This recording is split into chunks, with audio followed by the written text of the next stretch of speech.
আনাজ কানাজ ওয়ার্ড থানা থেকে শুরু করে প্রতিটি ইউনিট থেকে আপনারা এখানে উপস্থিত হয়েছেন। এই বার্তা শেখ হাসিনা শুনতে পারেন না বা ইচ্ছা করে শুনতে পারেন না, শুনতে চান না। তিনি বলেছেন, কদিন আগেই বলেছেন, আমি জনগণের কাছ থেকে সরে গেলে মারা যাব। আপনি এই কথা বলেছেন ওই 2-3 দিন আগে। আপনার সরকারের রাজনৈতিক অপমৃত্যু তো আগেই হয়ে গেছে। আপনার সাথে জনগণ আছে, আপনি একটু ভুল করে বলেছেন। আপনার কাছ থেকে র্যাব, পুলিশ, আইন শৃঙ্খলা বাহিনী সরে গেলে আপনি আর ক্ষমতার মস্তদে থাকতে পারবেন না। আওয়ামী লীগ সরকারের অপমৃত্যু ঘটবে, এটাই সত্য কথা। এটাকে আপনি ঘুরিয়ে বলেছেন, জনগণের নামে আপনি বলেছেন। এই জনগণকে তো আপনি পছন্দ করেন না, এই জনগণকে তো আপনি তালাক দিয়েছেন। বাংলাদেশের জনগণকে তো আপনি শত্রু দুশ্মন মনে করে, যদি তা না মনে করতেন তাহলে অবাধ সুষ্ঠু নির্বাচন দেন না কেন?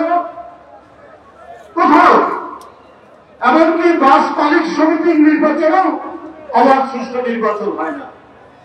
জাতীয় সংসদ, সুপ্রিম কোর্ট, জেলা বার থেকে শুরু করে কোথাও স্কুল কমিটি, কোথাও সুষ্ঠু নির্বাচন না নেই। সব আওয়ামী লীগের লোকদেরকে বসাতে হবে। এইটা হচ্ছে আপনার পলিসি, এইটা হচ্ছে আপনার নীতি। আর আপনি বলেছেন যে জনগণ থেকে সরে গেলে আপনার মৃত্যু হবে। আপনি এটা ঘুরিয়ে বলেছেন, উল্টো বলেছেন। পুলিশ না থাকলে আপনার সরকারের ময়ূর সিংহাসন রাজপথে লুকোমুটি করবে, এটা কি আপনি জানেন শেখ হাসিনা? এটা আপনি জানেন, কিন্তু তারপরেও আপনি জনগণকে বিভ্রান্ত করার জন্য এই সমস্ত কথাবার্তা আপনি বলছেন। আপনি ইন্ডিয়াতে গেছেন, অনেকেই বক্তব্য রেখেছেন এখানে। আপনি ভারতে গিয়েছিলেন, অনেকে বলে আপনি বিমানে কয়েক কার্টুন, কয়েক ঝুড়ি ইলিশ মাছ নিয়ে গেছেন মমতা ব্যানার্জিকে ম্যানেজ করার জন্য। মমতা ব্যানার্জির জন্য ইলিশ মাছ নিয়ে গেছেন, আর কেন্দ্রের মোদী তাকে তো তিনি বাংলাদেশটাই লিখে দেওয়ার প্রচেষ্টা নিয়েছেন। অনেক চুক্তি করেছেন, অনেক মেমোরান্ডাম অফ আন্ডারস্ট্যান্ডিং করেছেন, অনেক লেটার অফ ইন্টেন্টে সই করেছেন, অনেক কিছু করেছেন।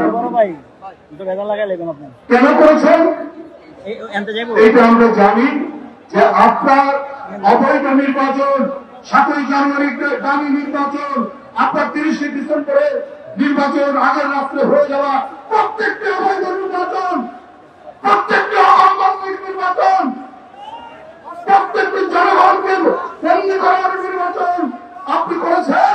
আর আপনার সেই অবৈধ নির্বাচনকে বৈধতা দান করেছে দিল্লি বৈধতা দান করেছে।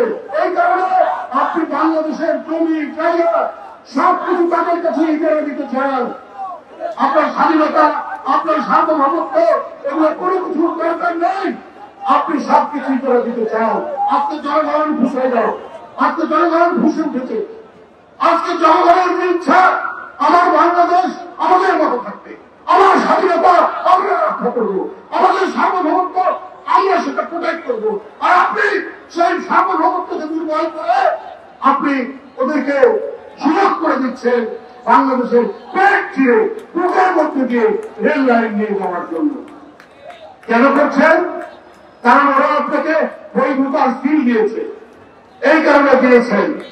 বন্ধুরা আমার, যারা আমাদের পানি দেয় না, যারা আমাদের সীমান্তে লোক হত্যা করে, যারা আমাদের এখানে পেঁয়াজের দাম বেড়ে গেলে পরে ভারতে পেঁয়াজ রপ্তানি বন্ধ করে দেয় বাংলাদেশে, তারা আপনার বন্ধু হতে পারে, কিন্তু বাংলাদেশের জনগণের বন্ধু নয়। বন্ধু আমার, পশ্চিমবঙ্গে এবং আসামে ওখানে আপনার অনেক মুসলমান, তারা ইন্ডিয়ার মুসলমান, ওদেরকে বাংলাদেশি বলে আপনার মোদী সাহেবের স্বরাষ্ট্রমন্ত্রী অমিত শাহ তিনি বলেছেন এরা বাংলাদেশ থেকে আসা, এরা উল পোকার মতো। যারা উল পোকার মতো বলে তাদের নিজের দেশের মুসলমানদেরকে বাংলাদেশি মুসলমান বলে, তারা আমাদের বন্ধু হতে পারে? তারা আমাদের কোন ভালো চায়? এই কারণে এই যে রেল লাইন, এই যে সীমান্ত হত্যা, এই যে রক্তাক্ত ঘটনা, এই সমস্ত কিছুকে পরিধতে দেওয়ার জন্য এদেশের জাতীয়তাবাদের প্রতীক, প্রশাসনের প্রতীক, গণতন্ত্রের প্রতীক, তাকে 2018 সালে গ্রেপ্তার করা হয়েছে গণতন্ত্রের মা দেশনেত্রী বেগম খালেদা জিয়া। সুতরাং বলবে কে? রেলের কথা বলবে কে?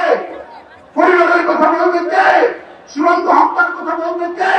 বলার একটাই কণ্ঠস্বর, সেটা দেশনেত্রী বেগম খালেদা জিয়া। তাই তাকে বন্দী করে খাবারের মধ্যে ওষুধ দিয়ে ক্রমান্বয়ে ধীরে ধীরে তাকে আজকে দুনিয়া থেকে সরিয়ে দেওয়ার যে প্রচেষ্টা, এই প্রচেষ্টার আমরা প্রতিফলন দেখছি।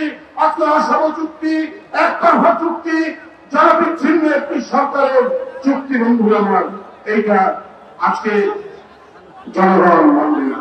আমি আগেও বলেছি, আর কেউ নয়, এই দেশের সবচাইতে বড় শত্রু, এই দেশের সবচাইতে বড় বিষাক্ত সাপ, সেটি হলেন হাসিনা ভাইপার। এই হাসিনা ভাইপার আজকে আমাদেরকে সাবধান থাকতে হবে। আমি অবিলম্বে দেশনেত্রী বেগম খালেদা জিয়া নিঃস্বার্থ মুক্তি দাবি করে আমার বক্তব্য শেষ করছি।